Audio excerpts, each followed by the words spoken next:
सभी लोगों का लाइव क्लास में थोड़ा सा दिक्कत रहता है कि जो डाटा है वो ज़्यादा चला जाता है। तो मेरे भाई आप लोग जो इसको रिकॉर्डेड देखते हो, आप रिकॉर्डेड देखो, कोई दिक्कत नहीं। लेकिन जब क्लास स्टार्ट हुआ करे, स्टार्टिंग के 10 मिनट तक एक बार आप जुड़ जाया करो, जिससे आपकी कोई भी प्रॉब्लम है उसको सुधार किया जा सके। उसके बाद आपका लग रहा है आपका डाटा ज़्यादा जा रखा है, आप रिकॉर्डेड देख रहे हो, 10 मिनट के बाद में आप आराम से बाद में आप रिकॉर्डेड देखिए। और कोई डाउट है फिर अगले दिन जैसे लाइव हो आप तब स्टार्टिंग 10 मिनट पूछ सकते हैं। तो इतना तो नेट है कि आप 10 मिनट लाइव मिल के देख सकते हो। गुड मॉर्निंग रीमा जी।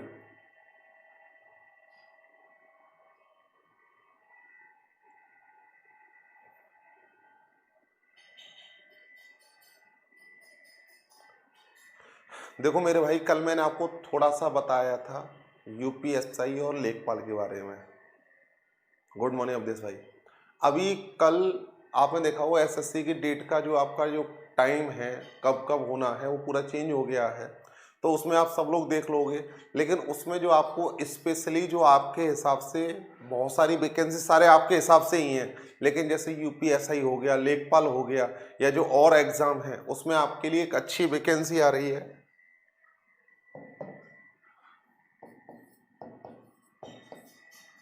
दिल्ली पुलिस की जो डेट वगैरह है उसमें कंफर्म कर दिया है। तो संभवतः ये है कि आपके अगले महीने से किसी भी वीक में आपके दिल्ली पुलिस का जो एप्लीकेशन फॉर्म है वो भरना स्टार्ट हो जाएगा। तो सब लोग थोड़ा अच्छे से पढ़ लो। दिल्ली पुलिस एक अच्छी वैकेंसी है, ज़्यादा टेंशन वाली जॉब नहीं है। मतलब आपका ये है कि आपको एक बेसिक जॉब मिल जाए। जैसे मान लो आपको दिल्ली पुलिस में मिल गया तो उसमें सैलरी भी ठीक ठाक है दिल्ली पुलिस में, अगर और स्टेट से कंपेयर किया जाए तो। यानी जितना आपका यूपी सब इंस्पेक्टर को सैलरी मिलती है उतनी उधर दिल्ली पुलिस के कांस्टेबल को मिल जाती है। और ड्यूटी का टाइम भी फिक्स है, आप 8 घंटे ड्यूटी करो, आगे के 24 घंटे फ्री हैं। यहाँ पर थोड़ा सा ड्यूटी का टाइम ज़्यादा रहता है कि अगर आप यूपी सब इंस्पेक्टर बन रहे हो तो हो सकता है आपको 100 घंटे ड्यूटी करनी पड़ जाए। कैसे करोगे ये आपको देखना है। लेकिन अभी जो आप तैयारी कर रहे हो ये आपकी एक परमानेंट जॉब नहीं है। ये तो जो आप तैयारी कर रहे हो ये आपके लिए एक फाइनेंशियल सपोर्ट है कि आपको एक फाइनेंशियल सपोर्ट मिल जाए। इसको जॉब मत मानो। देखो जॉब तो दो ही हैं,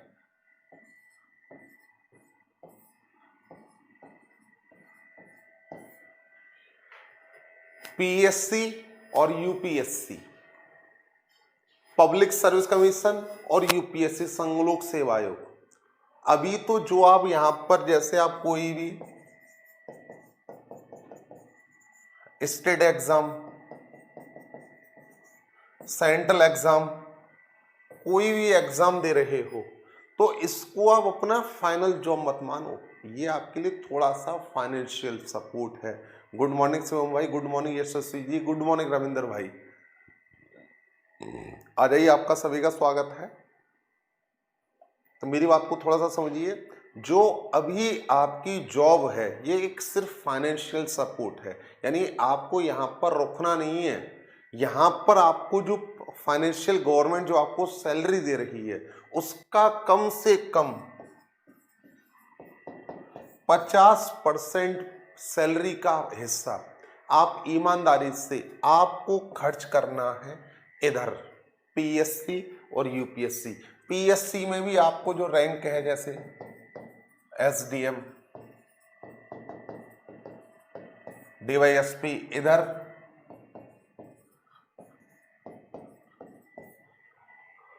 नौकरी मैं सिर्फ इनको कहता हूं, SDM, DYSP, IAS, IPS.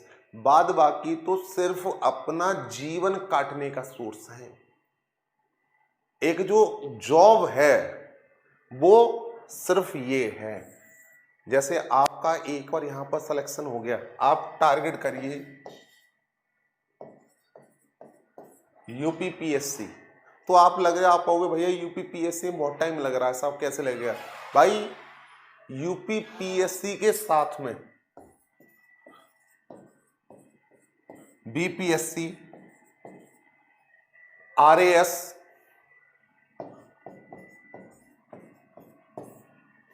UK PSC, Uttarakhand PSC, आपके कई स्टेट हैं जिनकी आप तैयारी कर सकते हो।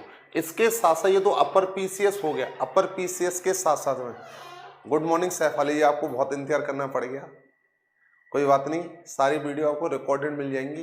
कोई भी डाउट हो आप मेरे व्हाट्सएप पे टेक्स्ट कर सकते हैं, आपके डाउट्स पूरे क्लियर कर दिए जाएंगे। बाद बाकी राठौर साहब हैं वो आपको बता देंगे क्लियर। तो ठीक है मेरे भाई, अभी जो आपके यहाँ पर बहुत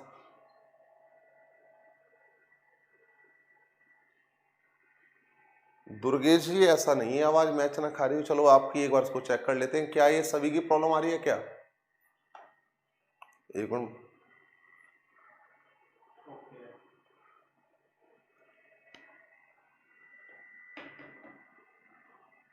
हाँ यार, आप लोगों का नेट गड़बड़ करता है, इसमें मेरी क्या गलती है? तो थोड़ा सा आप अपना नेट वगैरह ठीक करे रखो। मैंने आपको बोला है कि आप जहाँ पर जिस एरिया में रह रहे हो 10-20 रुपए का फर्क पड़ेगा। जिसकी स्पीड अच्छी आ रही हो उस डाटा को आप लीजिए। स्टार्टिंग के 10 मिनट आप, मैं तो आपको ये कह रहा हूँ, आपका डाटा ज़्यादा खर्च नहीं होगा। स्टार्टिंग के 10-15 मिनट में थोड़ी सी जो अपकमिंग एग्जाम होते हैं उनके बारे में थोड़ा सा बताता हूँ। और जो आपका क्लास का डाटा है, आप अगर लाइव नहीं देख पा रहे हो, आपका डाटा वगैरह गड़बड़ चल रहा है, उसको रिकॉर्डेड देख लो। अगले दिन जब आप जैसे अगली क्लास में 10 मिनट जुड़ो तब उसके डाउट्स पूछ लो, मैं तो आपको बता दूंगा, आपके लिए हर चीज की जा रही है। क्लियर? देखो समझिए वो भैया, जो अभी के एग्जाम है उनके हिसाब से थोड़ा सा आगे बढ़ते जाइए और कोई भी डाउट है आप मुझसे लगातार पूछते जाइए। ठीक है, आगे बात करते हैं टॉपिक पे।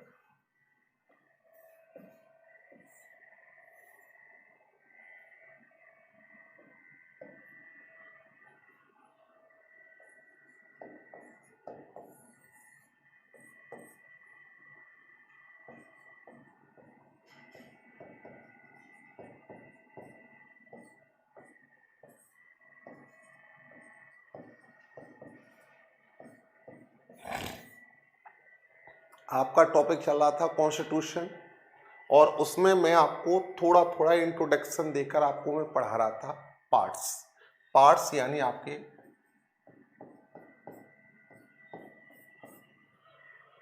एक बात और, जो आपको कल पढ़ाया था और पीछे की जो क्लास हुई थी उसका बहुत ही अच्छे से रिटन में मैंने आपके नोट्स टेलीग्राम ग्रुप पर डाल दिए हैं।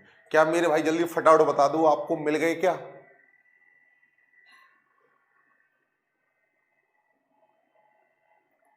शिवम भाई मिल गए, बहुत अच्छे से उनको तैयार किया गया है, आपकी चीजें क्लियर हैं।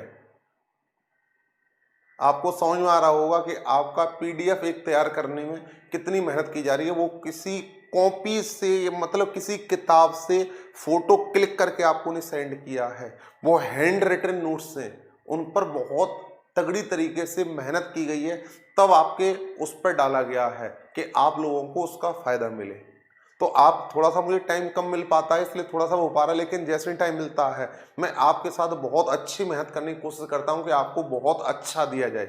और उन नोट्स को आप पढ़िएगा, आप खुद समझ जाओगे कि भैया हमारे लिए कितना मेहनत कर रहे हैं। तो जो लोग लिंक से नहीं जुड़ पाए हैं वो आज मेरे व्हाट्सएप पर एक मैसेज कर देना, उनको मैं भेज दूंगा। बाद बाकी जो मेरा फेसबुक आईडी है मैंने उस पर इस लिंक को डाल रखा है। आप एक बार थोड़ा सा मेरे उस पर जाओगे प्रोफाइल पर, उसमें आपको कहीं ना कहीं 2-3 नीचे जाकर आपको कहीं ना कहीं 100% मिल जाएगा। और बाद अगर किसी वजह से नहीं मिल पा रहा है तो आप मेरे व्हाट्सएप नंबर पर टेक्स्ट कर सकते हैं, उसका मैं आपको लिंक फॉरवर्ड कर दूंगा।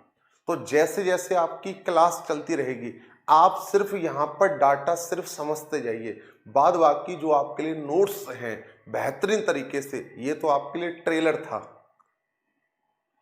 आप लोग और जिनके पास नहीं पहुंच पाया वो आप देख लीजिएगा। ये सिर्फ एक ट्रेलर टाइप का है, आपको बहुत अच्छे नोट्स परोसे जाएंगे जबरदस्त तरीके से कि आपने उनको एक और पढ़ लिया तो आगे आपके जो भी एग्जाम हैं उनको आप पढ़ते रहिए। लेकिन वो नोट्स आपको मेरे भाई तभी समझ में आएंगे जब आप यहाँ पर क्लास में पढ़ चुके हो। जिन लोगों के पास नोट्स पहुंच गए होंगे वो इस बात को समझ भी रहे होंगे कि हाँ ये बात पूरी क्लियर है। तो भैया टेलीग्राम ग्रुप पर आप जुड़ जाइएगा, और जिनके पास नहीं पहुंच पा रहा है टेलीग्राम ग्रुप का लिंक एक बार मुझे व्हाट्सएप पे भेज देना। क्लियर मेरे भाई? चलिए कल मैंने आपको बता दिया था अनुसूची 11 और 12, लाइन क्लियर। इसके साथ साथ मैंने आपको बताया था पार्ट फर्स्ट और पार्ट सेकंड।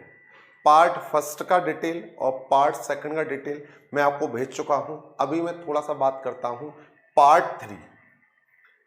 और इस बात को थोड़ा ध्यान में रखिएगा मेरी बात को, कि जो आपको नोट्स दे दिए या मैंने यहां पर आपको बोर्ड पे हल्का सा डिटेल बता दिया तो ये आपका टॉपिक खत्म हो गया। अभी ये मेरे भाई टॉपिक खत्म नहीं हुआ है, मैं इसको बहुत अच्छे से डेप्थ में क्लियर कर करके चलूंगा। बस अभी तो ये है कि जो आपको मैं क्लास में बोल रहा हूं वो आपको थोड़ा समझ में आता रहे। बिल्कुल बेसिक से हम एडवांस में चलेंगे तो धीरे धीरे आगे बढ़ते हुए चल रहे हैं। तो आपको 2 पार्ट बताए थे, पार्ट फर्स्ट और पार्ट सेकंड। इन दोनों में आपका कोई डाउट है क्या? जल्दी बताओ फटाफट।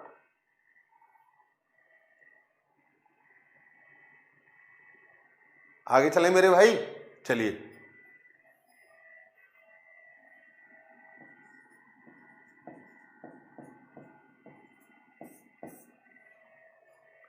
पार्ट 3,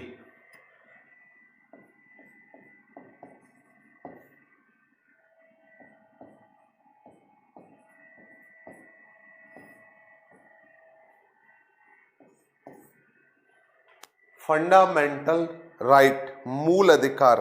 भैया कहां से कहां तक? आर्टिकल 12 से लेके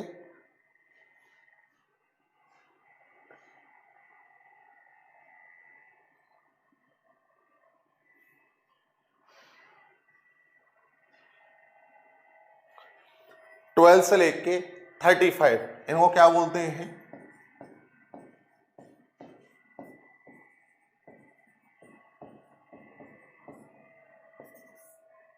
मौलिक अधिकार या मूल अधिकार।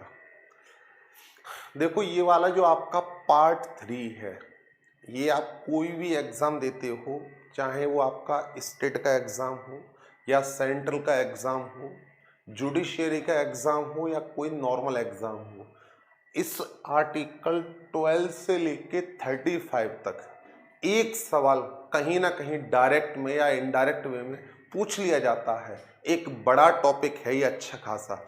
इसमें आपके 5 से 6 घंटे लगते हैं। मूल अधिकार पढ़ाने में आपको 5 से 6 घंटे इसको लगते हैं, क्योंकि ये हर एक एग्जाम के हिसाब से बहुत ही मोस्ट इम्पोर्टेंट है। तो अभी तो मैं सिर्फ आपको हल्का सा बेसिक में आपको समझा रहा हूं कि मूल अधिकार क्या है, इसका क्यों पढ़ते हैं, क्या काम है, कितने थे, क्या काम है। देखो भैया,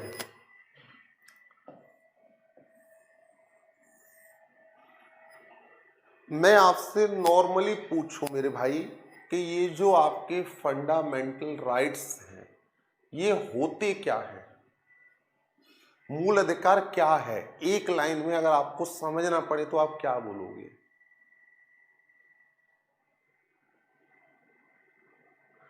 तो भैया सिंपल बात समझिए कि जो हमारा फंडामेंटल राइट है वो राइट है कि अगर मान लो मैं इंडिया में हूं, चाहे मैं हूं या कोई विदेशी आ रहा है, तो उसको इंडिया, हमारा कंट्री, अपनी तरफ से कुछ राइट्स प्रोवाइड करा रहा है। उसको अपने क्या दे रहा है? एक राइट्स दे रहा है, कुछ अधिकार दे रहा है जो उसको पूरी तरह से मुफ्त है इन राइट्स से। और इन राइट की वजह से उसको कंट्री की बहुत सारी फैसिलिटीज उसको उसके थ्रू प्राप्त हो रही हैं। इंडिया के हर एक पर्सन को कंट्री की तरफ से जो भी मिल रहा है राइट, जिससे वो कानून का या और नियमों का पालन कर सके, वही क्या होता है? मूल अधिकार। यानी देश के द्वारा देश के नागरिकों और देश में आने वाले नागरिकों को देश के द्वारा जो राइट दिए जाते हैं वही क्या होते हैं? Fundamental right. मेरी बात समझ गए भैया? आपको सबसे पहले यहां पर यह समझना है कि क्या मौलिक अधिकार सिर्फ भारतीयों के लिए है? नहीं, भारतीयों के साथ साथ किसको भी मिले हुए हैं, विदेशियों को मिले हुए हैं। आगे मैं इनको डिटेल में बताऊंगा, तब मैं आपको बताऊंगा कि कौन कौन से मौलिक अधिकार हैं जो सिर्फ भारतीयों को प्राप्त हैं और कौन कौन से मौलिक अधिकार हैं जो भारतीयों के साथ साथ किसको प्राप्त हैं, विदेशियों को प्राप्त हैं। तो सबसे पहले मेरी बात आपकी ये समझ में आई कि मौलिक अधिकार क्या होता है। देश के द्वारा देश के नागरिकों और देश में आने वाले किसी भी नागरिक को जो देश के द्वारा अधिकार दिए जाते हैं वही क्या कहलाते हैं, आपके मौलिक अधिकार। कोई डाउट तो नहीं साहब, समझ गए होगे बात को भैया। अब यहां पर एक बात जल्दी फटाफट कमेंट करके बताना जो फटाफट लाइव है कि ये जो मौलिक अधिकार है, हमको जो मौलिक अधिकार मिले हुए हैं, ये हमको जन्म से प्राप्त होते हैं। कब से प्राप्त होते हैं? जो हमको देश मौलिक अधिकार प्रदान करा रहा है वो हमको कब से प्राप्त होते हैं, फटाफट बताओ।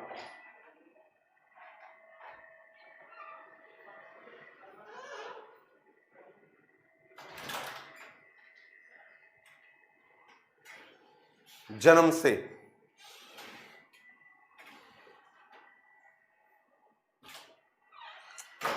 चलिए मैं अब थोड़ा सा मेरी बात समझना।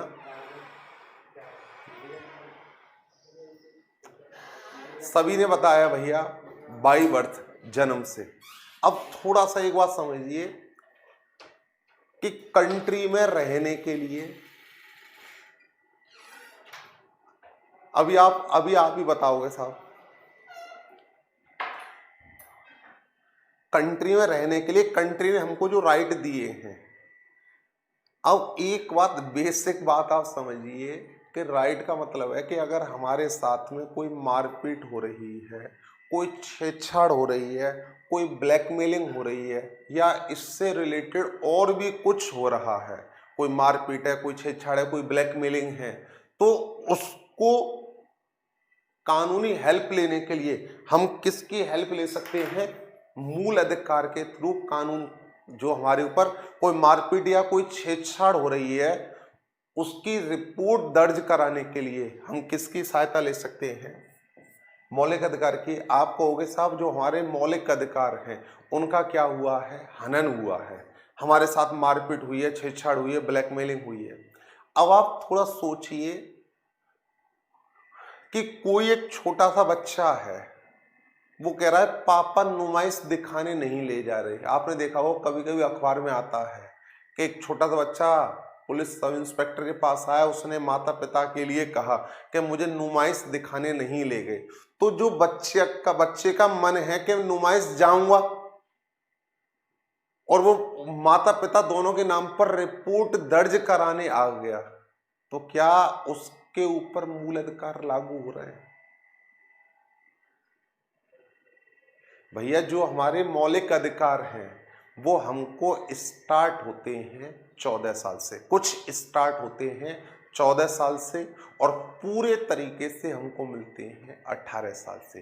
अब आप कहोगे भैया 14 साल से जो छोटी सी 2 साल की बच्ची है और कभी कभी उसके साथ कोई भी घटना हो जाती है, आप देखो छोटी छोटी बच्चियों के साथ रेप हो जाता है, तो क्या उनके ऊपर मौलिक अधिकार लागू नहीं होते हैं? भाई मैं कह रहा हूं हमारे ऊपर डायरेक्ट, तो जो 14 साल से नीचे के राइट हैं वो हम डायरेक्ट नहीं लेते हैं, उनको हमारे जो गार्जियंस हैं, हमारे मदर फादर हैं, या हमारे मदर फादर नहीं है तो जो अनाथालय है उसके थ्रू वो राइट दिलवाए जाते हैं। जो हमारे ऊपर खुद से हमारे स्टार्ट होते हैं वो स्टार्ट होते हैं 14 साल से। अब आप कहोगे भैया 14 साल का प्रूफ क्या है?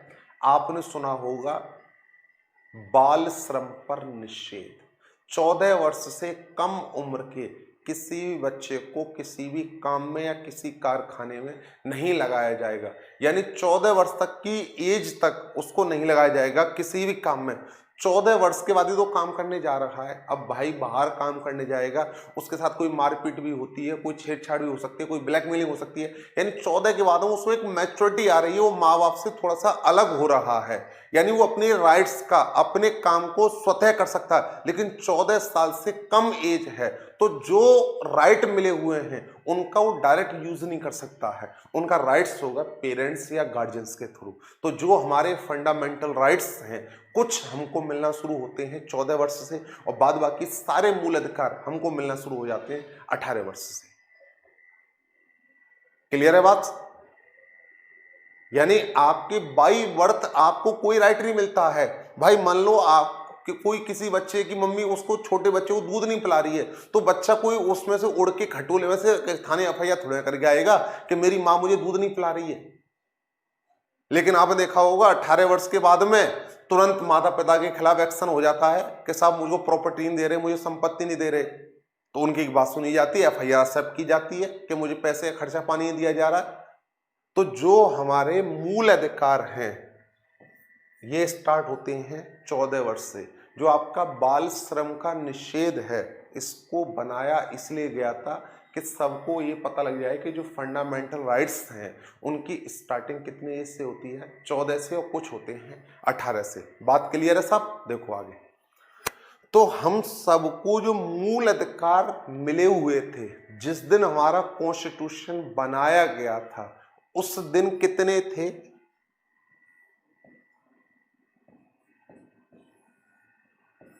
7। उस दिन कितने थे मेरे भाई? 7। लेकिन आज कितने हैं? 6। जो एक है वो कौन सा गायब हो गया? जो फंडामेंटल राइट्स हैं वो मेरे भाई कितने थे? पहले आपके 7 थे, अभी कितने हैं? 6 हैं। जो एक है वो कौन सा गायब हो गया मेरे भाई?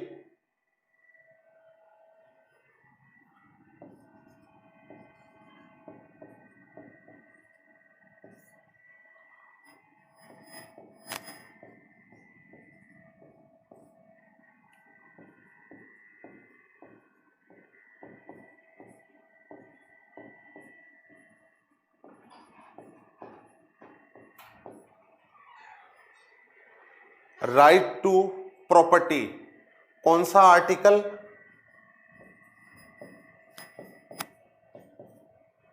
आर्टिकल 31। भैया जो आपका राइट टू प्रॉपर्टी था पहले आपका फंडामेंटल राइट था, अभी कैसा है? अभी कैसा है?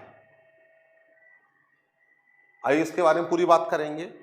अभी कितने रह गए साहब? यहां पर एक छोटी बात खत्म करते हैं कि जो मूल अधिकार थे पहले कितने थे? 7 थे, अभी कितने हैं? 6 हैं। एक जो हटाया है वो कौन सा हटाया है? राइट टू प्रॉपर्टी यानी आर्टिकल 31। अब भैया मेरे एक बात बताओ, इस राइट टू प्रॉपर्टी को क्यों हटाया? ये तो सबको याद है, सबने याद कर रखा है। एक बार प्लीज फटाफट कमेंट करके बताओ कि ये जो राइट टू प्रॉपर्टी है इसको फंडामेंटल राइट से क्यों हटाया? और आप सोचिए कि आपका कॉन्स्टिट्यूशन 26 जनवरी 1950, 26 जनवरी 1950 को इंप्लीमेंट हो गया था। उस दिन के बाद में इसको बहुत टाइम बाद कौन सा अमेंडमेंट हुआ था ये भी बताओ। करीब 28 साल के बाद इसको हटाया गया, यानी 28 ईयर के बाद इनको याद आया। 28 ईयर के बाद भारत सरकार को याद आया कि ये वाला जो राइट टू प्रॉपर्टी है ये गवर्नमेंट के लिए या गवर्नमेंट कंट्री की पब्लिक के लिए सही नहीं है। ऐसी क्या प्रॉब्लम हुई? तो देखो भैया,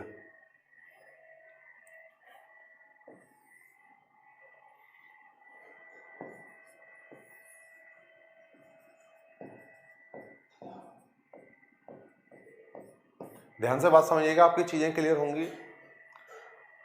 आपने अनुसूची, वेरी गुड, आपने 9वीं अनुसूची पढ़ी थी।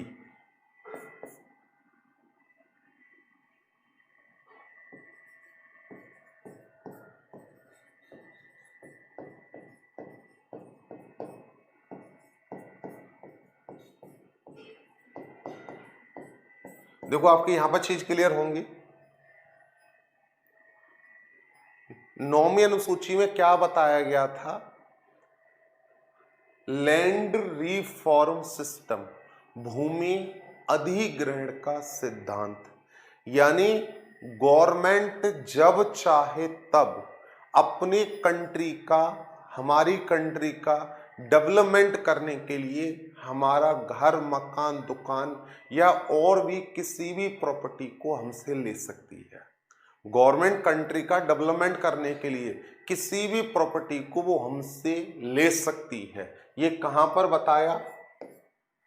लैंड रिफॉर्म सिस्टम में। और आप देख रहे हो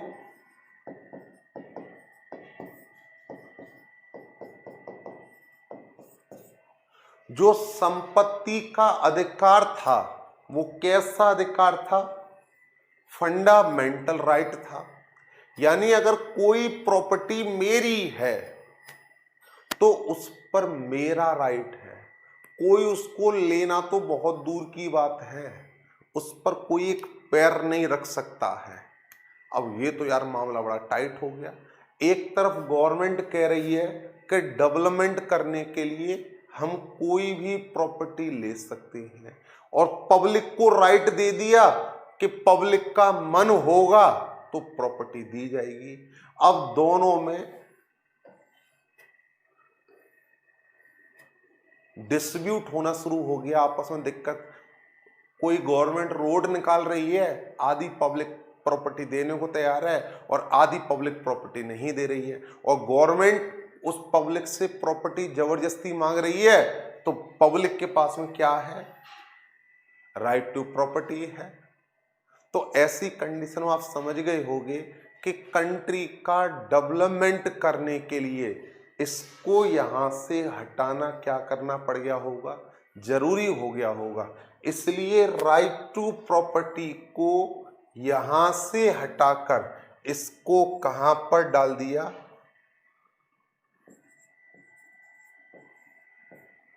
article 300A। Right to property को आर्टिकल 31 से खत्म करके इसको कहां पर डाल दिया? आर्टिकल 300A में। और मेरे भैया इसे क्या बना दिया?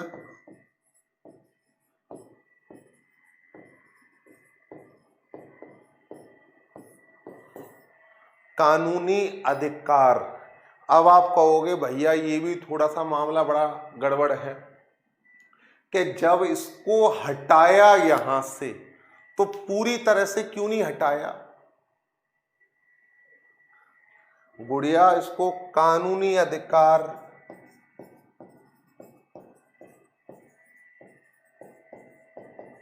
विधिक अधिकार,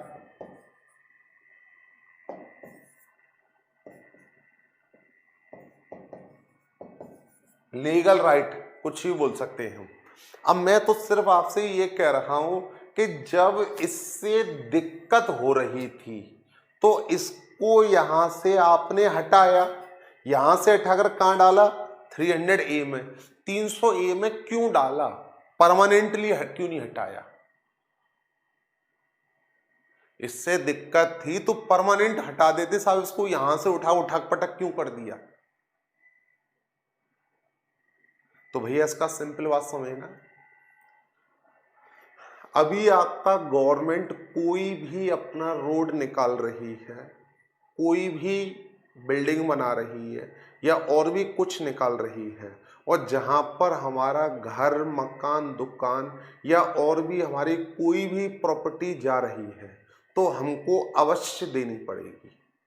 लेकिन मान लेते हैं कि कोई प्रॉपर्टी मैंने आज खरीदी, आज उसका रेट है 1000 रुपये वर्ग गज, और 20 साल बाद मेरी प्रॉपर्टी पर कोई रोड निकलता है और उस टाइम उसका रेट होता है 1 लाख रुपए वर्ग गज। लेकिन सरकार कहती है कि आपने तो इसको 1000 रुपये वर्ग गज लिया था, हम आपको 1 लाख नहीं देंगे। तब मैं कहूँगा अरे भैया साला, एक तो मेरी प्रॉपर्टी ले रहे हो, उसके बाद आप कह रहे हो कि आपने 1000 लिया, इतना लिया। अरे भाई मैंने तो फ्री लिया। इस बात को गवर्नमेंट को क्या फर्क है करंट में उसका कितना सर्कल रेट चल रहा है। करंट में उसका रेट अगर 1 लाख रुपए वर्ग गज है और सरकार मुझसे कहती है कि हम आपको 30,000 रुपये वर्ग गज देंगे, क्या मैं दे पाऊंगा? मैं नहीं दूंगा। तब मेरे पास में कौन सा राइट है? 300A कि साहब एक तो आप मुझसे मेरी प्रॉपर्टी ले रहे हो और उसके बाद में आप मुझसे ये कह रहे हो कि 30,000 वर्ग गज ले लो। भाई मैं तो ये कहूंगा मेरी अर्थव्यवस्था ये जगह है, मुझे तो जो करंट का है, जो आपने सुना होगा मुआवजा जो करंट का चल रहा है उसके अकॉर्डिंग दिया जाएगा। और अगर करंट के अकॉर्डिंग नहीं मिल रहा है तो हम धरना प्रदर्शन करेंगे, मार पिटाई करेंगे, ये करेंगे वो करेंगे। जितना आपने देखा होगा कि मुआवजे के लिए लड़ाई होती है, वो किसके लिए होती है? 300A के लिए। मुझे लगता है मेरी बात आपके समझ में आ गई होगी। यानी अभी आपकी कोई भी प्रॉपर्टी है वो जाएगी, ये कंफर्म है, लेकिन उसके बदले आपको जो करंट का टॉप सर्कल रेट चल रहा होगा आपको मिलेगा। भाई आप देखोगे जैसे आपका गुड़गांव हुआ, नोएडा हुआ, ग्रेटर नोएडा हुआ, ये आज धनवान गुणवान हैं लेकिन ज्ञानवान नहीं है। हम आप 2-4 हैं जो पढ़े लिखे हैं, बाद बाकी सब ऐसे चल रहा है, लेकिन उनको धनवान किसने बना दिया? 300A ने, क्योंकि उनको बढ़िया अच्छा वाला मुआवजा मिला है। समझ गए बात को? बताओ फटाफट। राइट टू प्रॉपर्टी पहले मूल अधिकार था, अभी कैसा राइट है? दोनों बातों का कंफ्यूजन क्लियर हो गया। यानी आपका जो मूल अधिकार था उसको हटाने का मेन रीजन आपको समझ में आ गया होगा कि जो डेवलपमेंट है वो थोड़ा सा फास्ट चले। क्लियर हो गया मेरे भाई? देखो अब बात आ जाते हैं मेन पॉइंट पे।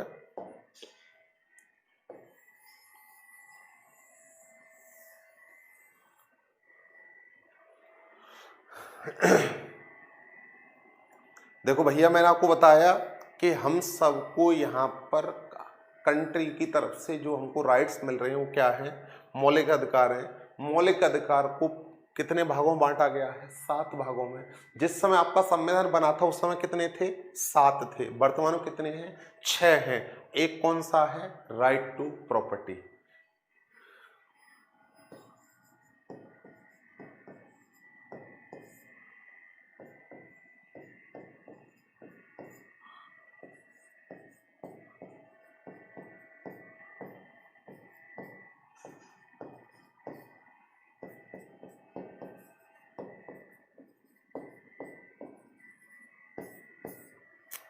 राइट टू प्रॉपर्टी आर्टिकल 31 वर्तमान में यह है फंडामेंटल राइट नहीं है।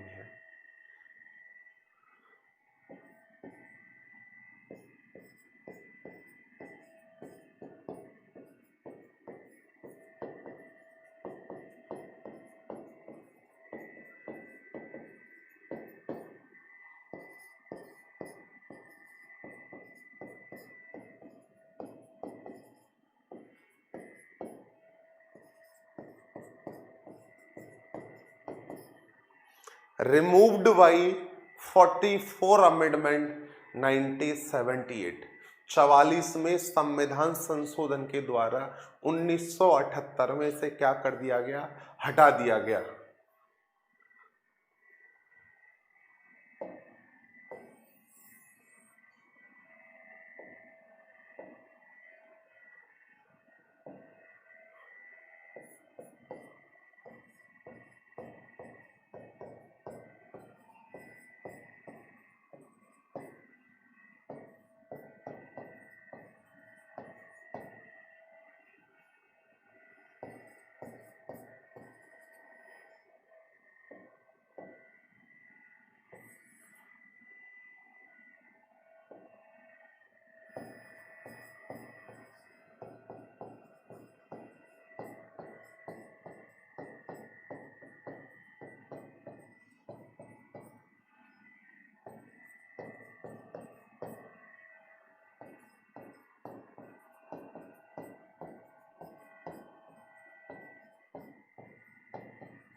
वर्तमान में यह है आर्टिकल 300A में शामिल किया गया है और वर्तमान में यह है कानूनी या विधिक अधिकार है। यानी ये अभी आपका फंडामेंटल राइट नहीं है, ये आपका कैसा अधिकार है? लीगल राइट, विधिक अधिकार। कहां पर शामिल है? आर्टिकल 300A में। यानी अभी हम सबको कितने मूल अधिकार मिले हुए हैं? अभी करंट में हमारे पास कितने हैं? 6 हैं। भैया जो आपका 7वां है उससे बहुत सारे 3-4 सवाल बनते हैं। आपने अगर इसको थोड़ा सा ध्यान से देख लिया होगा, मैं इस बात की गारंटी दे रहा हूँ आप कभी गलत नहीं करके आओगे। भैया 7वां कौन सा था? राइट टू प्रॉपर्टी था। कौन से आर्टिकल में था? आर्टिकल 31 में था। इसको हटाकर कहां पर डाल दिया गया है? 300A में डाल दिया गया है। वर्तमान में ये कैसा अधिकार है? कानूनी या विधिक अधिकार। कब हटाया गया? आपको पता है कॉन्स्टिट्यूशन में कोई भी चीज ऐड की जाती है या रिमूव की जाती है वो सीधे एक अनाउंसमेंट से नहीं की जाती है, इसकी एक प्रोसेस होती है, उसी को हम कहते हैं कॉन्स्टिट्यूशनल अमेंडमेंट प्रोसेस। तो कौन सा अमेंडमेंट हुआ था? 44 अमेंडमेंट 1978। क्लियर हो गया होगा मेरे भाई? बात समझ गए? जल्दी बताओ फटाफट।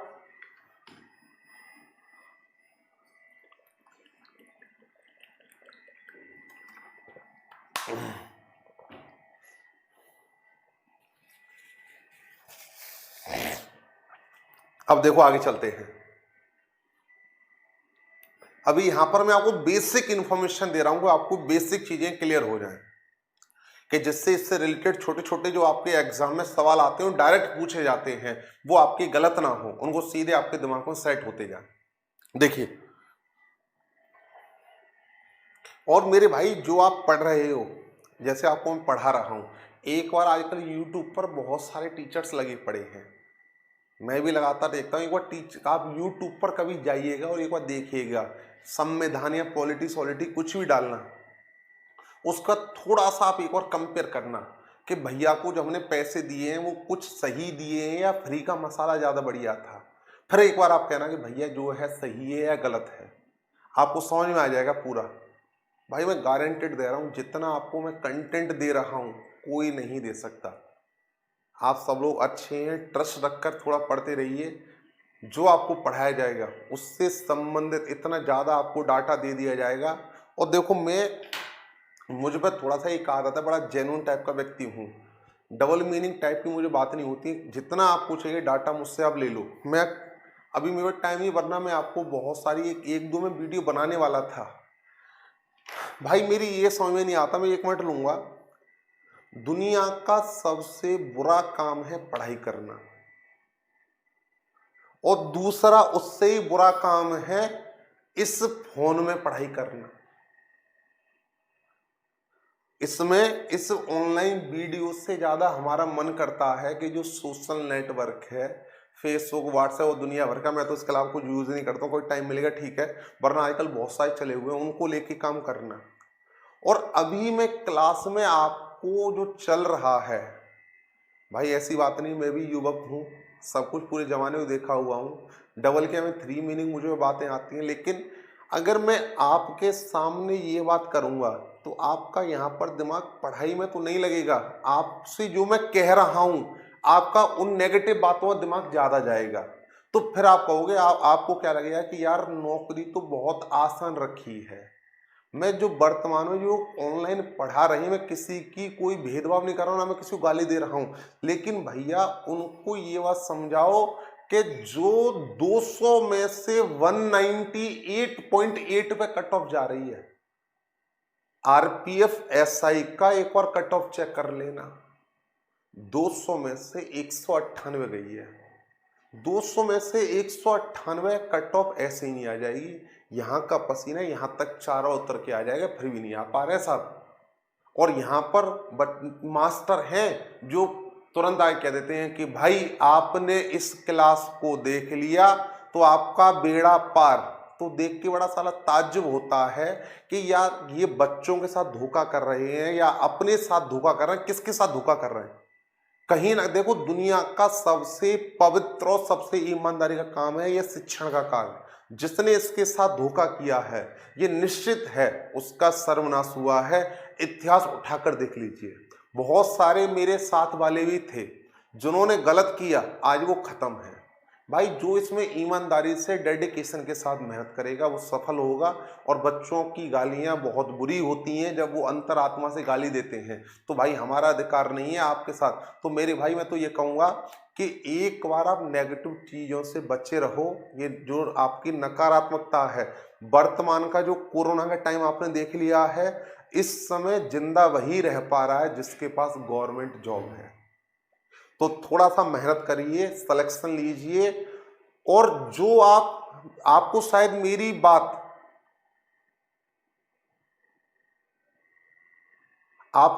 मेरी बात बुरी लग रही होंगी, क्योंकि मैं बात बहुत क्लियर क्रिस्टल बोल रहा हूं, लेकिन मैं आज आगे शायद कभी आपको समझाऊंगा। लेकिन आपको कोई छोटी बात आपको जो अच्छी लग रही है उस पर एक बार गौर करिएगा कि जो हम इस बात को सुन रहे हैं या समझ रहे हैं उसका हमारी लाइफ पर क्या इफेक्ट पड़ रहा है। तो बातें सिर्फ वो हो जिससे आपका सिलेक्शन हो। तो मेरे भाई मेहनत करो और आगे बढ़ो। बहुत सारे एग्जाम्स आने वाले हैं, 6 महीने में आप थोड़ा मेहनत करते रहोगे, क्योंकि इस कोरोना से सब परेशान है, सबको दिक्कत चल रही है। इसलिए 6 महीने नेगेटिव ना होकर आप पॉजिटिव होकर पढ़ाई होती जाइए। बस आपका कोरोना पॉजिटिव ना आए, मन आपका पॉजिटिव रहे, इतना करते रहिए, बाद बाकी सिलेक्शन तो हो जाएगा। क्लियर। और कोरोना की जो बीमारी है उसको भी थोड़ा हल्के मत लो। कई ऐसे मित्र हैं हमारे जिनसे मेरी लगातार बातचीत हो रही है जो इससे ग्रसित हैं। उन्होंने बताया है कि भाई एक बार जब इससे हो जाता है उसके बाद कितनी परेशानी होती है। तो इसको अभी इंडिया की पब्लिक, बीच में मैं भी इसको कह रहा था कि भाई मैं तो 10 किलोमीटर दौड़ मार दूंगा और कोरोना को भगा दूंगा। नमनीश सिकेरा जी को सर्च कर लेना, यूपी पुलिस के जान है, इतनी ज़्यादा प्रैक्टिस और इम्यून पावर रखते हैं कि डेली उनको 2 से 3 घंटे जिम में और रनिंग पर टाइम देना है। नमनीश सिकेरा सर को भी कोरोना पॉजिटिव हो गया है और आज उनकी बॉडी में बहुत सारी प्रॉब्लम्स आ रही है। एक हमारे मित्र थे PCS 2013 के विवेक कुमार सिंह, लखनऊ पोस्टेड थे कोरोना से, जबकि बहुत अच्छी कद काठी, पहले डिप्टी SP थे, पुलिस में जॉब किया था, सब कुछ बढ़िया था, डेथ हो गई। तो इसलिए इसको हल्के में ना लेके आप अपना अच्छे से पढ़ाई करते रहिए और जितने ज़्यादा प्रैक्टिस सेट्स आप लगा सकते हो उतने ज़्यादा प्रैक्टिस सेट्स लगाइए। बाद बाकी आपके लिए अच्छी बातें बताते रहेंगे, कोई दिक्कत नहीं। चलिए आ जाते हैं टॉपिक को फटाफट। क्लियर। फालतू बकवास के लिए भाई सॉरी, माफी चाहूंगा कि आपके लिए गलत बोल दिया हो कुछ। ठीक है। देखिए भाई आप समझ रहे होगे आपके कितने राइट्स थे। चलिए थैंक यू। आपके पहले कितने राइट थे? 7 राइट थे। अभी कितने हैं? 6 हैं। एक हटा दिया। अब आगे बात करते हैं जो आपके 6 हैं वो कौन कौन से हैं।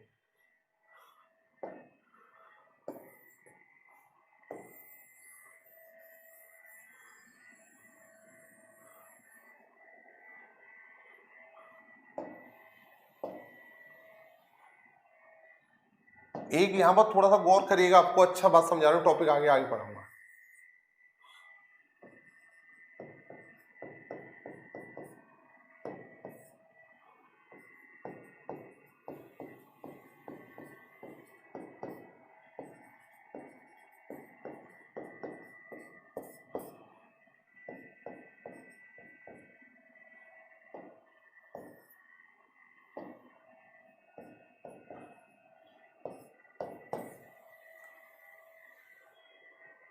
देखो भैया, जो आपका 6 मूल अधिकार है उसमें सबसे पहला है राइट टू इक्वलिटी, समानता का अधिकार, जो आपका कहां से कहां तक है? 14 से लेके 18 तक।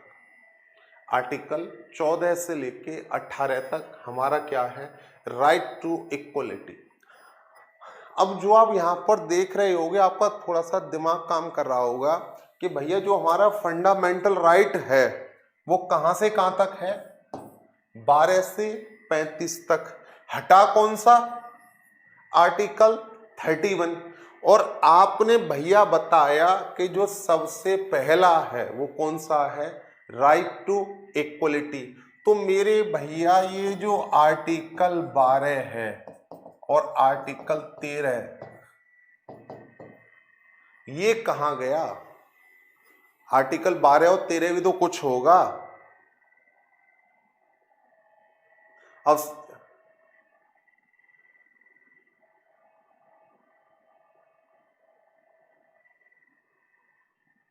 12 और 13 में भी तो कुछ होगा भाई। तो देखो भाई, सिंपल बात समझना, आपको डायरेक्ट पढ़ लेते हो राइट टू इक्वलिटी, कभी कभी पूछ लेता आर्टिकल 12 और 13 क्या है। एक बार लाइनों समझना, आगे मैं आपको डिटेल बताऊंगा। आर्टिकल 12 क्या है? आपके चाहे प्रेसिडेंट हो या पीएम हो, आपका कोई भी पर्सन है, आपके इंडिया का कोई भी पर्सन है, उसके ऊपर क्या इंप्लीमेंट होगा? फंडामेंटल राइट्स लागू होंगे। हमारे देश के हर एक व्यक्ति पर एक समान रूप से क्या लागू होते हैं? कोई भी कंट्री का एक सिंगल बंदा नहीं है जिसके ऊपर क्या ना लागू होते हो, फंडामेंटल राइट्स लागू ना होते हो। इसी बात को कहां पर बताया गया है? आर्टिकल 12 में। और कोई व्यक्ति ये नहीं कह सकता है कि इसको मैं अपने ऊपर लागू नहीं कर रहा। जो मूल अधिकार बन गए हैं उनको आपको एक्सेप्ट करना ही पड़ेगा। किसके अकॉर्डिंग? आर्टिकल 12 के अकॉर्डिंग। Line clear? आर्टिकल 13 आपके इंडिया में कुछ कभी कभी क्या होता है, जैसे फंडामेंटल राइट है, इसको क्या किया गया? हटाया गया। राइट टू प्रॉपर्टी था, इससे क्या किया गया? हटाया गया। मूल अधिकार से हटाकर कहां डाल दिया गया? इससे कानूनी अधिकार बना दिया गया।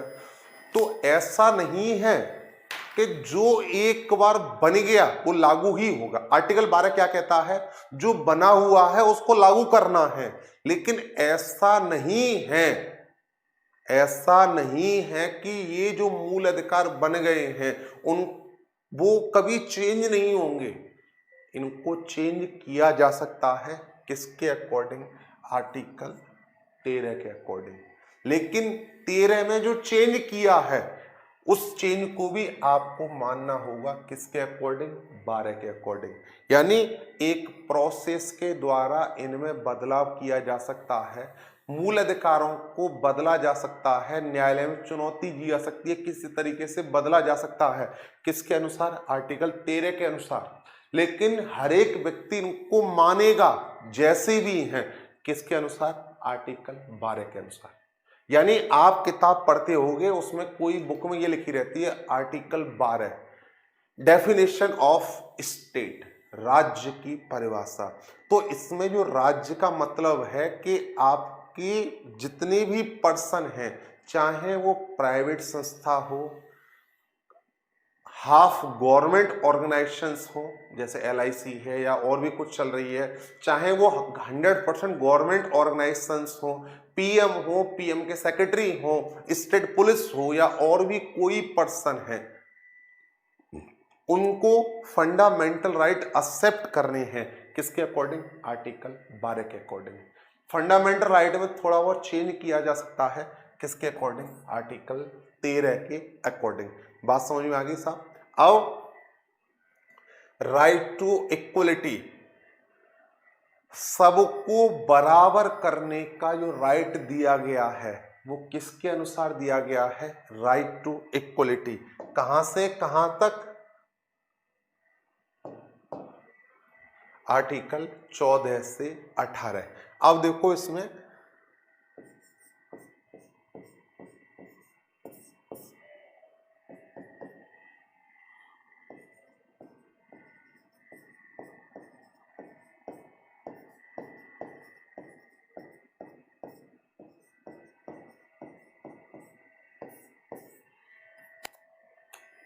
इक्वलिटी बिफोर लॉ, विधि के समक्ष समता। बोलिए सैफ अली जी, बोलिए।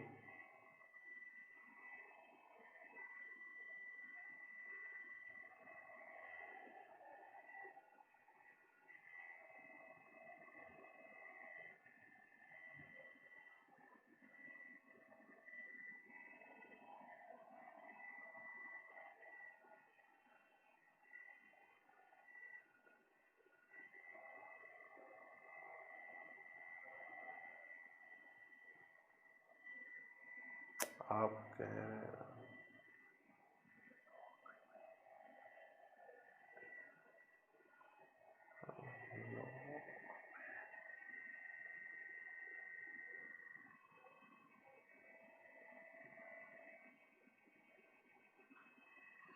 आप कह रहे थे कि लॉ अमेंडमेंट में कहते हैं, समझ नहीं आया। इसमें कुछ ये है जिससे वॉइस से क्या वो बोल रहे हैं? है गोपाल? गोपाल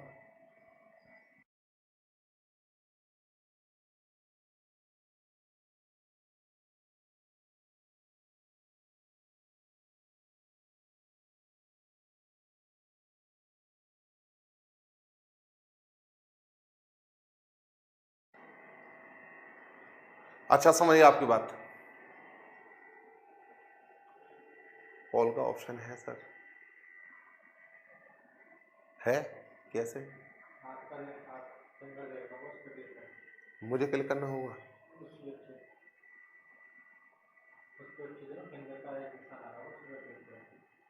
एक, हाँ कॉल का ऑप्शन है, हाँ हैंड से है।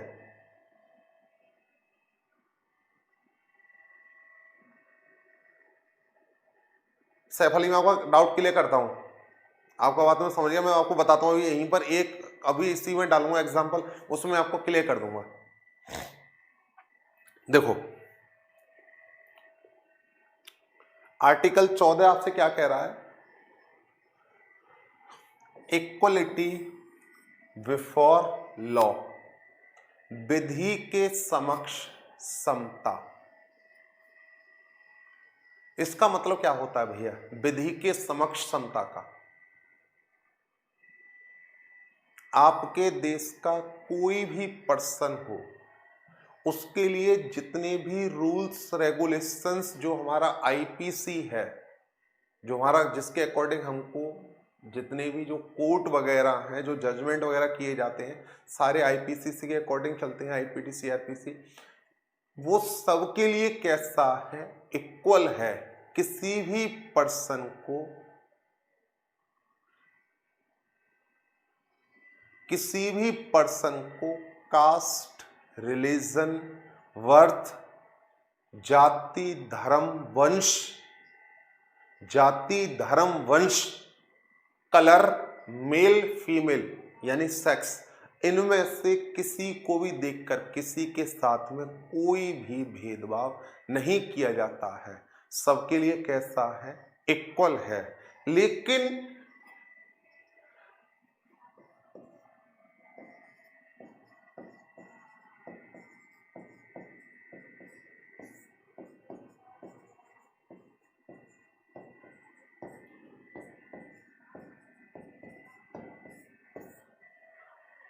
लेकिन सैफ अली जी, राष्ट्रपति के ऊपर ये आर्टिकल 14 लागू नहीं होता है। प्रेसिडेंट और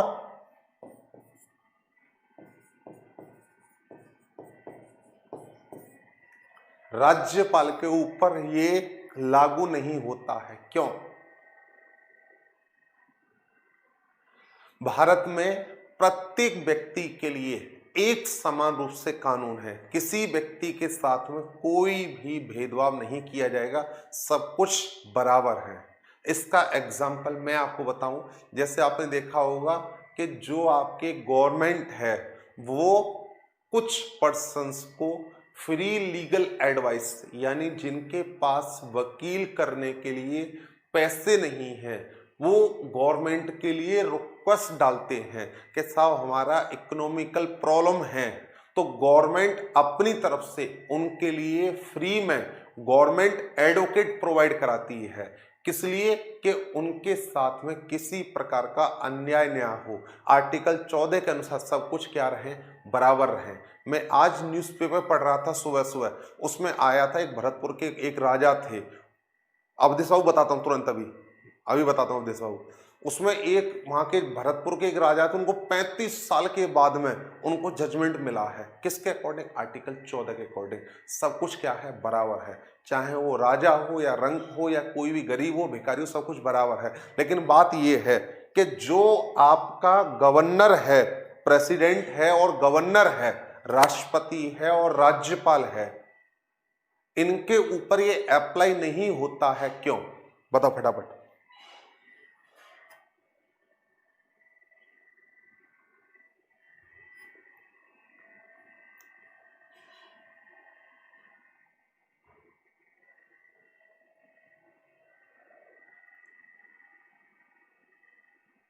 देखो भाई,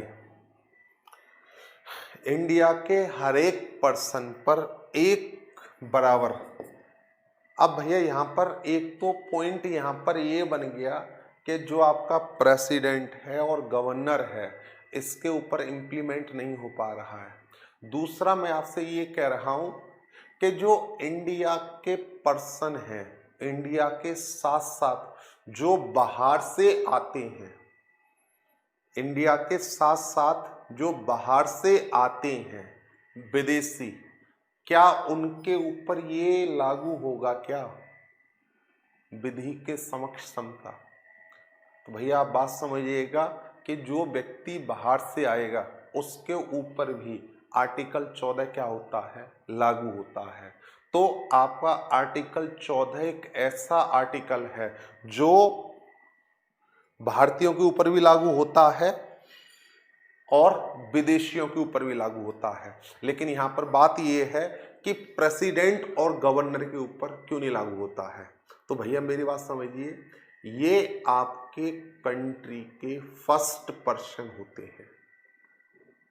कोई भी आपके कंट्री में नया रूल्स या लॉ बनता है, पूरे कंट्री के लिए कोई भी रूल्स या कोई भी लॉ बन रहा है, उसके ऊपर फाइनल सिग्नेचर कौन करता है? प्रेसिडेंट करता है। कंट्री का फर्स्ट पर्सन यानी जिसका पूरा कंट्री एक रेपुटेशन, एक इज्जत करता है, रिगार्ड देता है, वो कौन होता है? प्रेसिडेंट होता है। अगर प्रेसिडेंट किसी भी कोर्ट में मुजरिम बन के जाता है, जो वहां का जज है वो तो कुर्सी पे बैठ ही नहीं पाएगा।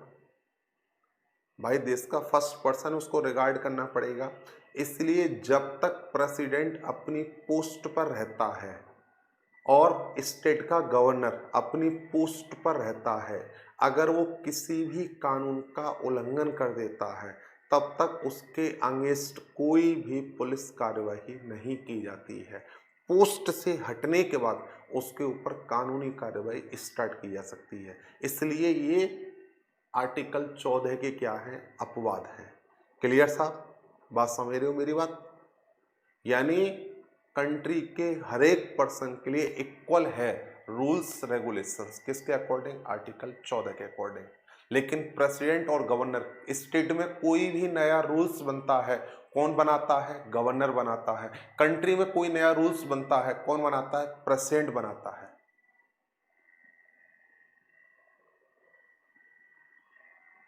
इसलिए इनके एक रिगार्ड देने के लिए इनके ऊपर ये रूल्स लागू नहीं होता है। तो ये जो और बचे हुए जितने आर्टिकल्स हैं, इनको अच्छे से हम डिफाइन करेंगे जब फंडामेंटल राइट्स पढ़ेंगे। अभी मुझे सिर्फ आपको इतना बताना था कि फंडामेंटल राइट्स क्या होता है, कहाँ से कहाँ तक है, कितने हैं, क्या है। यहाँ तक क्लियर है? आगे हम आगे पढ़ेंगे। अभी थोड़ा सा जो बेसिक बात थी ये आप समझ गए मेरे भाई। अवधेश भाई, एक बार जब आपकी क्लास खत्म हो जाए तो एक बार वीडियो को रिकॉर्ड को देख लेना। अगर 12 और 13 क्लियर ना हो तो आप मुझे कॉल कर लेना, मैं आपको समझा दूंगा। अभी थोड़ा सा आपको और आगे समझाना है तो आगे चले हम। इसमें तुम बेसिक समझ गए ना मेरे भाई? क्लियर हो गया? आगे चलते हैं।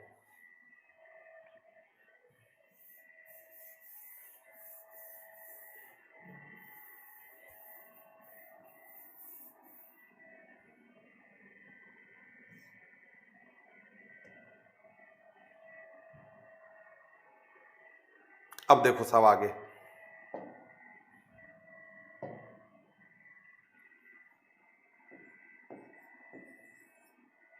भैया भाग 4 में क्या बताया है?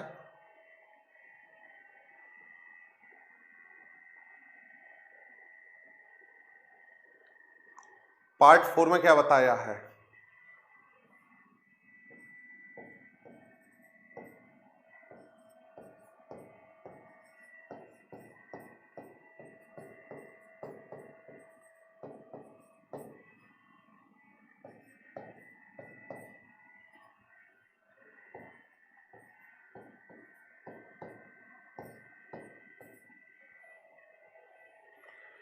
Directive principles of state principles, राज्य के नीति निर्देशक तत्व, राज्य के नीति निर्देशक तत्व। भैया थोड़ा ध्यान से बात समझिएगा, इनकी डिटेल तो हम आगे पढ़ेंगे, एक सेकंड रुकेगा। हाँ जी गुरु।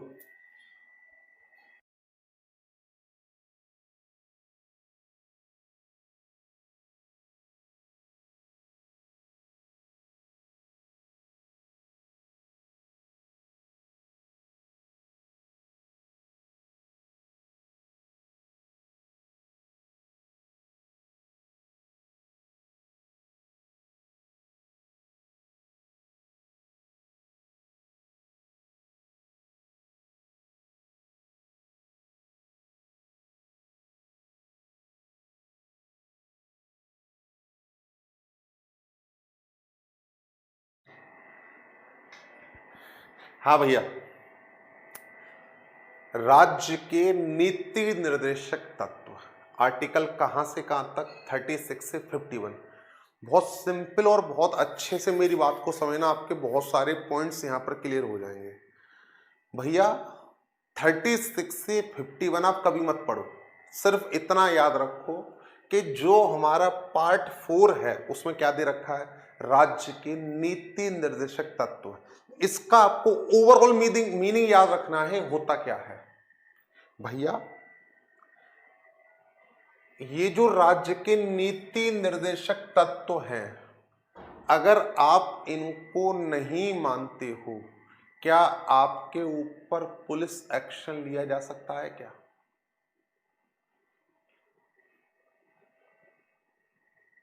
ये कैसे राइट हैं भैया? ये आपका कैसा है? राज्य के नीति निर्देशक तत्व आप अगर नहीं मानते हो, आपके ऊपर कोई भी पुलिस एक्शन नहीं लिया जा सकता। आप अगर मानते हो तो बेहतर है, ना मानते हो तो आपको कोई दिक्कत नहीं है। जो आपका पीएम है और जो आपका सीएम है, पीएम को जिम्मेदारी दी गई है वो पूरे कंट्री का डेवलपमेंट करेगा, सीएम को जिम्मेदारी दी गई है वो स्टेट का डेवलपमेंट करेगा। जो आपका सीएम है वो कुछ करे या ना करे, वो कुछ करे या ना करे, उसको वो सिर्फ किसको फॉलो करे? राज्य के नीति निर्देशक तत्व को लागू कर दे। यानी जो हम लोग जो पब्लिक है, पब्लिक की गवर्नमेंट से जो एक एक्सपेक्टेशंस है, हमारी एक इच्छा है कि हमारे लिए गवर्नमेंट बेहतर हो, वो हमारे लिए क्या हो, वो कुछ करे या ना करे, सिर्फ क्या इंप्लीमेंट कर दे? 36 से 51 में जो हमको राइट दिए गए हैं उनको हमारे ऊपर क्या कर दे?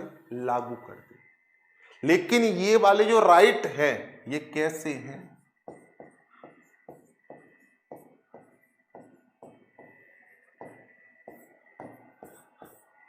नैतिक कर्तव्य, मोरल ड्यूटी, यानी मानो तो बढ़िया है, ना मानो तो कोई दिक्कत नहीं है। तो मेरे भाई आप एक बात को समझ रहे हो, यानी हम लोगों की गवर्नमेंट से जो इच्छा होती है कि वो हमारे लिए क्या करे, वो सिर्फ क्या करे? जो पार्ट 4 में 36 से 51 है, 36 से 51 है, वो हमारे ऊपर क्या कर दे? लागू कर दे। But parliament is too much depend on DBSP. अगर सरकार बनानी है तो अब भाई आप सही कह रही हैं बिल्कुल, लेकिन मैं तो आपको ओवरऑल समझा रहा हूँ, बाद बाकी इसका मतलब आप आगे आगे पूरा पढ़ेंगे तब समझ में आएगा, एक ओवरऑल व्यू आपके दिमाग में चला जाए। तो भैया जब पब्लिक लगातार डिमांड कर रही थी कि आप हमारे ऊपर ये इम्प्लीमेंट करो, ये इम्प्लीमेंट करो, तो बहुत सारी ऐसी गवर्नमेंट थी जो इनको इम्प्लीमेंट करने में क्या हो रही थी, फेल हो रही थी। लगातार गवर्नमेंट गिरती जा रही थी। तो बहुत सारी गवर्नमेंट्स ने विचार किया कि पब्लिक की तो हमसे बहुत सारी इच्छाएं हैं, बोली कुछ इच्छाएं हमारी किससे हैं, पब्लिक से हैं। बोली पब्लिक तो हमसे बहुत सारी इच्छा रखती है, लेकिन हम अपनी इच्छाएं कैसे रखें। तो उन्होंने गवर्नमेंट से बहुत सारे रिक्वेस्ट करके यहां पर क्या ऐड करवाया, पार्ट 4A,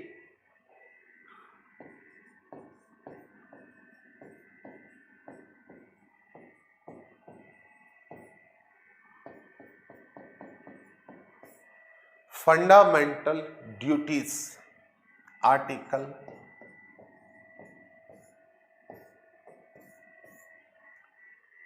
51A।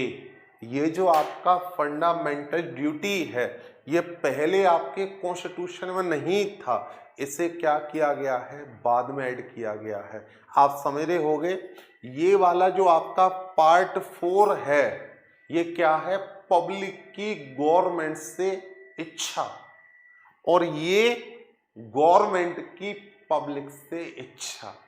यानी आप अगर कह रहे हो कि भैया मुझको बिहार अच्छा नहीं लग रहा है, बिहार में मुझे कुछ भी पसंद सा नहीं आ रहा, बड़ा बेकार सा है, तो आप वहां पर देखोगे क्या इंप्लीमेंट नहीं हो पा रहा है, 4 और 4A इंप्लीमेंट नहीं हो पा रहा है।